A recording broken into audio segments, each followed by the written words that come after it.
வணக்கம். விளம்பர செய்திகள். ஆதிதிராவிடர் உள்ளிட்ட ஜாதிய பெயர்களில் உள்ள பள்ளிகளின் பெயர்களை அரசு பள்ளிகள் என மாற்ற முதல்வர் நடவடிக்கை எடுக்கப் போவதாக ஆதிதிராவிடர் மற்றும் பழங்குடியினர் நலத்துறை அமைச்சர் கயல்விழி செல்வராஜ் திருவள்ளூரில் பழங்குடியினர் மற்றும் மீனவர்களுக்கு நலத்திட்டம் வழங்கிய பின் தெரிவித்தார்.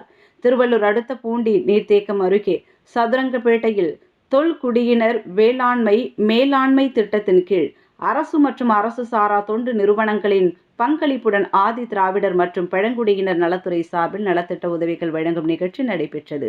இதில் ஆதி திராவிடர் மற்றும் பழங்குடியினர் நலத்துறை அமைச்சர் கயல்விழி செல்வராஜ் கலந்து கொண்டு 290 பயனாளிகளுக்கு 1.76 கோடி மதிப்பிலான ஆடு, கோழி உள்ளிட்ட பல்வேறு நலத்திட்ட உதவிகளை வழங்கினார். இதனைத் தொடர்ந்து மீனவர்கள் பயன்பெறும் வகையில் மீன் படகுகள், மீன்பிடி வலை, குளிரூட்டும் பெட்டி, மீன் விற்பனை தள்ளுவண்டி உள்ளிட்ட நலத்திட்ட உதவிகளை வழங்கிய அமைச்சர் பின்னர் பூண்டி நீர்த்தேக்கத்திற்கு சென்று மீன்பிடி படகுகளை கொடியசைத்து தொடங்கி வைத்தார்.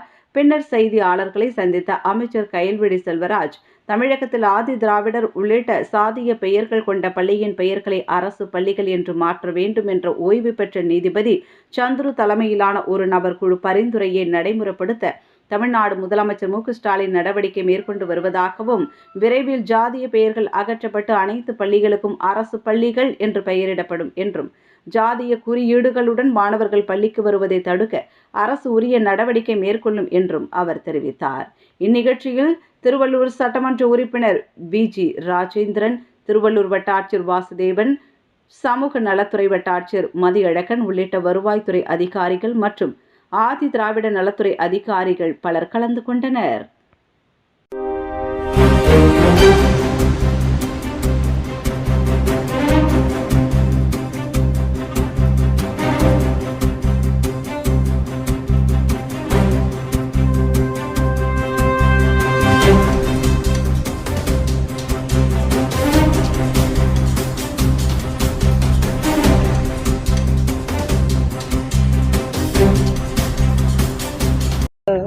கொண்டு போகிற அந்த வண்டி, அதோட அந்த ஃப்ரீசர் பாக்ஸ் மாதிரி இதை ஒரு செட்டாக நம்ம கொடுக்குறோம். இதன் மூலம் தொடர்ந்து ஒரு திட்டத்தை நம்ம ஒரு பயனாளிக்கு கொடுக்கறதோடு நிறுத்ததில்லை. தொடர்ந்து அதை கண்காணித்து அவர்களுக்கு தேவையான ஏதாவது பிரச்சனை இருந்தால் அதை சரி பண்ணி கொடுக்கறதும் இந்த திட்டத்தோட முக்கிய நோக்கம்.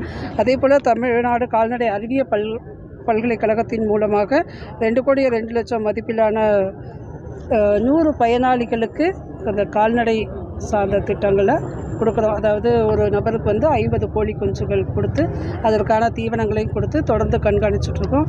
அதே போல் ஆடு வளர்ப்பு திட்டத்தை பொறுத்த வரைக்கும் நம்ம அந்த ஆதி திராவிடர் உள்ளிட்ட ஜாதிய பெயர்கள் உள்ள பள்ளிகளுக்கு அரசு பள்ளிகள்னு வைக்கணும்னு சொல்லிட்டு ஓய்வு பெற்ற நீதிபதி பரிந்துரை ஒன்று கொடுத்துருக்காங்க. அப்புறம் பசங்க கைகளில் ஜாதிய குறியீடுகள் கொண்டு வரக்கூடாதுன்னு அந்த பரிந்துரை எப்போ அரசு நிறைவேற்றலாம்?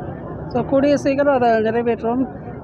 சமூக நீதி அப்படின்னு முன்னெடுத்து செல்லக்கூடிய முதலமைச்சரோட ஆட்சியில் கண்டிப்பாக இதற்குடைய பிரச்சனைகள் எல்லாமே கூடிய விரைவில் சரி செய்யப்படும்.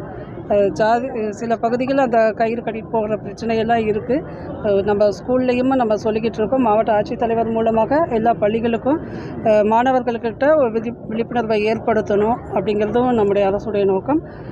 அதுபோல் மற்ற பிற மாநிலங்களில் என்ன ரூல்ஸ் அவங்க ஃபாலோ பண்ணுறாங்களோ அது நம்ம தமிழ்நாட்டுக்கும் எப்படி கொண்டு வரலாங்கிறது அதை நாங்கள் பேசிக்கிட்டு தான் இருக்கோம். கூடிய சீக்கிரம் உடனுக்குடன் செய்திகளை தெரிந்து கொள்ள விளம்பு சேனலை சப்ஸ்கிரைப் செய்யவும்.